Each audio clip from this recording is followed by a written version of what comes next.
কেউ ছোটবেলায় মা বাবাকে হারিয়েছে, কাউকে কুড়িয়ে পাওয়া, কারো আবার মা বাবার সঙ্গে যোগাযোগই নেই।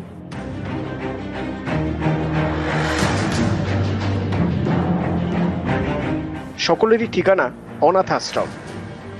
তাদের মধ্যে অনেকেই সদ্য 18 ভোটার তালিকায় নাম তুলবেন, কিন্তু কিভাবে? এ নিয়েই বাড়ছে চিন্তা, কারণ পশ্চিমবঙ্গে স্পেশাল ইন্টেন্সিভ রিভিশন চালু করেছে নির্বাচন কমিশন। এর আগে শেষবার এসআইআর হয়েছিল 2002 সালে। সেই তালিকায় নিজের নাম থাকলে অথবা মা বাবার মধ্যে কারো নাম থাকলেই হবে, তাহলে আর কোনো নথির প্রয়োজন নেই।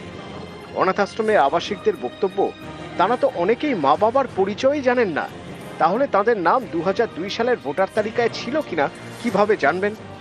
সেক্ষেত্রে কিভাবে ভোটার লিস্টে নাম উঠবে, কিভাবেই বা ভোট দেবেন?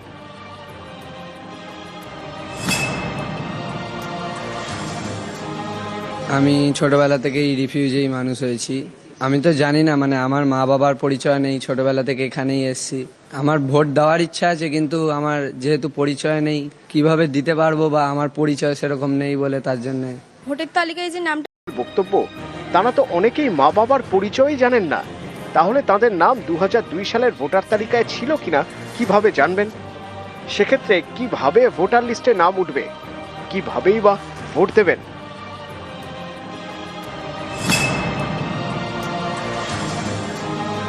আমি ছোটবেলা থেকেই রিফিউজিই মানুষ হয়েছি। আমি তো জানি না, মানে আমার মা বাবার পরিচয় নেই, ছোটবেলা থেকে এখানেই এসেছি। আমার ভোট দেওয়ার ইচ্ছা আছে, কিন্তু আমার যেহেতু পরিচয় নেই কিভাবে দিতে পারবো, বা আমার পরিচয় সেরকম নেই বলে তার জন্য। ভোটের তালিকায় যে নামটা তুলতে হবে, এবং আমার যেহেতু 18 বছর হয়ে গেছে, নাম তো তুলতেই হবে সংবিধান অনুসারে, এটা তো নিয়ম। কিন্তু আমি যেহেতু অনাথ আশ্রমে আছি, আর নতুন নিয়ম হয়েছে যে 2002 সালে বাবা মায়ের নাম আছে কিনা, সেটা থাকলে তবেই নাম তুলতে পারবো। সেইটার বিষয়ে তো আমার সঠিকভাবে জানা নেই, তাই এটা তো অবশ্যই আমার জন্য একটু চিন্তার বিষয় যে নাম উঠবে কিনা আমার। কেউ থাকেন অনাথ আশ্রমে, কেউ থাকেন রেড লাইট এলাকায়, কারো আবার কেয়ার অফ ফুটপাথ, কেউ হয়তো ভবঘুরে, ঠিকানা বলতে নাইট শেল্টার। প্রত্যেকের মনেই প্রশ্ন, এসআইআরে কি হবে? তাদের নাম কি ভোটার লিস্টে উঠবে, নাকি ভোট দিতে পারবেন না? এরকম আরও অনেক বাচ্চা আছে তাদের পরিচয় নেই, তাদেরকে পুলিশ বা কোনো জায়গা থেকে এখানে অ্যাডমিশন করিয়ে দিয়ে গেছেন, নামটাও আমরা দিয়েছি এখান থেকে।